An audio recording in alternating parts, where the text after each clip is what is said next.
ಸಂತ್ರಸ್ತೆಯರ ಪತ್ತೆ ಕಾರ್ಯವೇ ತಲೆನೋವು. ಯಾರು ಮುಂದೆ ಬರ್ತಿಲ್ವಂತೆ. ಒಂದು ವೇಳೆ ಅವರು ನಿರಾಕರಿಸಿದರೆ ಯಾರಿಗೂ ಬಲವಂತ ಮಾಡುವಂತಿಲ್ಲ, ಹೇಳಿಕೆ ನೀಡಿದರೆ ಸಾಕ್ಷ್ಯಗಳನ್ನಾಗಿ ಪರಿಗಣಿಸಬಹುದು ಎಂದು ಮೂಲಗಳು ತಿಳಿಸಿವೆ. ಇವತ್ತು ಇದು ಒಂದು ಭಾಗ.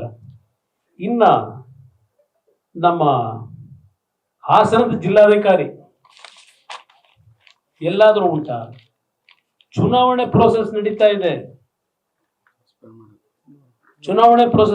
ಇದೆ, ಅವರು ಸಾರ್ವಜನಿಕವಾಗಿ ಏನು ಪ್ರತಿಕ್ರಿಯೆ ಕೊಡುವಾಗಿಲ್ಲ, ಕೋಡ್ ಆಫ್ ಕಂಡಕ್ಟ್ ಮುಗಿದಿಲ್ಲ.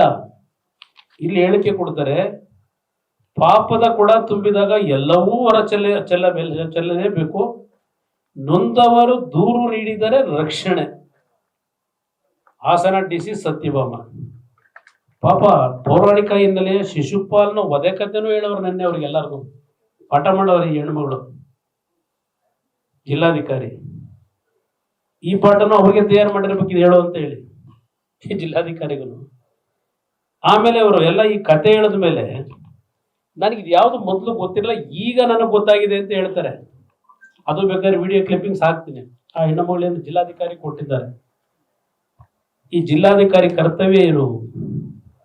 ಪಾಪದ ಕೂಡ ತುಂಬಿದೆಯಂತೆ. ಕೃಷ್ಣ ಪಾಪ ಶಿಶುಪಾಲನಿಗೆ 100 ಬಾರಿ ಕ್ಷಮಿಸಿ 101ನೇ ಬಾರಿ ಶಿಕ್ಷೆ ಕೊಟ್ಟಂತೆ.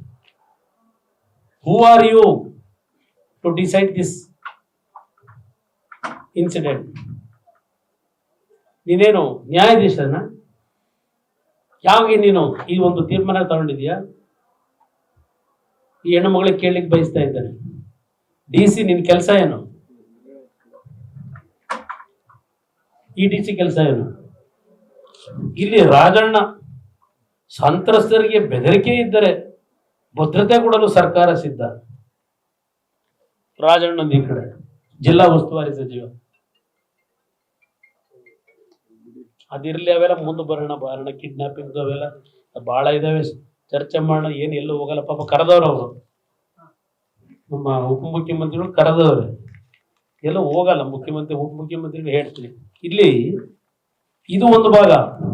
ಆ DCಗೆ ನಿಮಗೇನಾದ್ರೂ ಸಿದ್ದರಾಮಯ್ಯ ಮಾನ ಮರ್ಯಾದೆ ಇದ್ರೆ, ಅಡ್ಮಿನಿಸ್ಟ್ರೇಷನ್ ತಿಳುವಳಿಕೆ ಇದ್ರೆ, ಸಾಮಾನ್ಯ ಪರಿಜ್ಞಾನ, ಆ DC ಹೇಳಿಕೆ ಮೇಲೆ ಏನ್ ಆಕ್ಷನ್ ತಗೋತೀರಿ? ಯಾರು ಅವ್ರಿಗೆ ಪವರ್ ಕೊಟ್ಟಿರೋದು ತೀರ್ಮಾನ ತಗೊಳ್ಳಿಕ್ಕೆ? She is only recommendatory body. ಯಾರಾದ್ರೂ ಕಂಪ್ಲೇಂಟ್ ಕೊಟ್ಟರೆ ಸರ್ಕಾರಕ್ಕೆ? ಇದು ಒಂದು ಭಾಗ. ಇಲ್ಲಿ ಪಾಪ ಏನು ಪ್ರಿಯಾಂಕಾ ಗಾಂಧಿ ಅವರು ಇವತ್ತು ನರೇಂದ್ರ ಮೋದಿ ಅವ್ರನ್ನ ಪ್ರಶ್ನೆ ಮಾಡೋರೆ. ಅವರು ಸಹ ಮಾಂಗಲ್ಯ ಭಾಗ್ಯ ಇದರ ಬಗ್ಗೆ ಎಲ್ಲ ಏನು ಮಲ್ಲಿಕಾರ್ಜುನ್ ಖರ್ಗೆ ಅವರು, ಪ್ರಿಯಾಂಕಾ ಗಾಂಧಿ ಪಾಪ ಅವ್ರ ಕೈಲೊಂದು ಮೊಬೈಲ್ ಫೋನ್ ಇಟ್ಕೊಂಡವ್ರೆ ಪ್ರಿಯಾಂಕಾ ಗಾಂಧಿ. ಅದನ್ನ ನೋಡ್ಕೊಂಡು ಮಲ್ಲಿಕಾರ್ಜುನ್ ಖರ್ಗೆ ಅವರು ಕೇಕೆ ಹಾಕೊಂಡು ನಗ್ತಾವ್ರಿ. ಈ ಫೋಟೋದಲ್ಲಿ ಕೇಕೆ ಹಾಕೊಂಡು ನಗ್ತಾವ್ರೆ.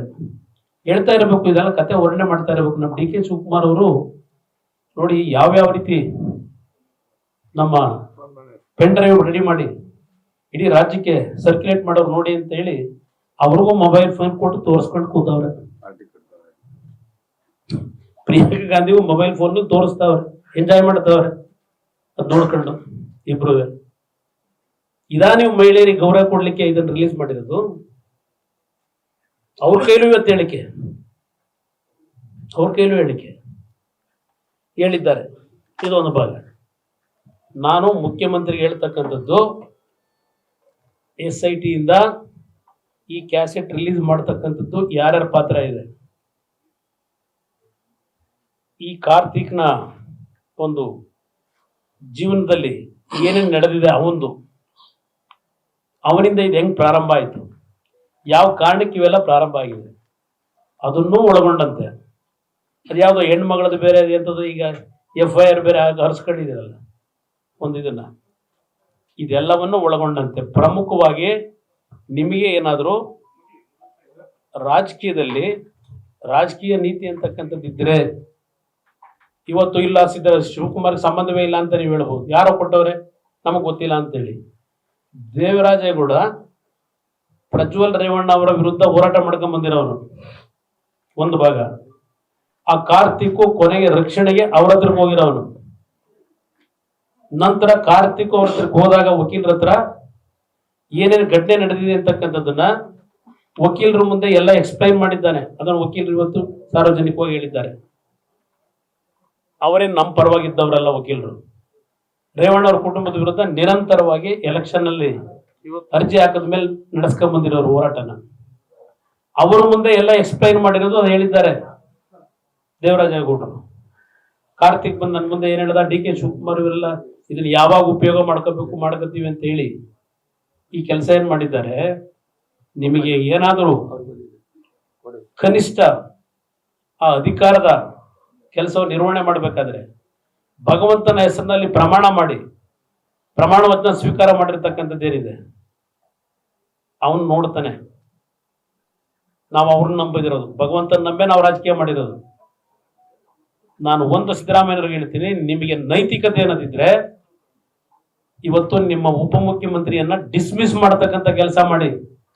ನಾಡಿನ ಮಹಿಳೆಯರಿಗೆ ಗೌರವ ನಾನು ಯಾವ ರೀತಿ ತೋರಿಸಿದ್ದೇನೆ ಅಂತಕ್ಕಂಥದ್ದನ್ನ ಜನತೆ ಮುಂದೆ ಹೇಳಿ. ಇವತ್ತು ಇಂಥ ವ್ಯಕ್ತಿಗಳನ್ನ ನೀವು ಇಟ್ಕೊಂಡು ಮಹಿಳೆಯರಿಗೆ ನೀವು ಯಾವ ಗೌರವ ಕೊಡ್ತೀರಿ, ಯಾವ ರಕ್ಷಣೆ ಕೊಡ್ತೀರಿ ನೀವು? ಇಲ್ಲೇ ನೋಡಿ. ನ್ಯೂಸ್ ಫಸ್ಟ್ ನಿರ್ಭೀತಿಯಿಂದ ನಿಮ್ಮ ಪರವಾಗಿ.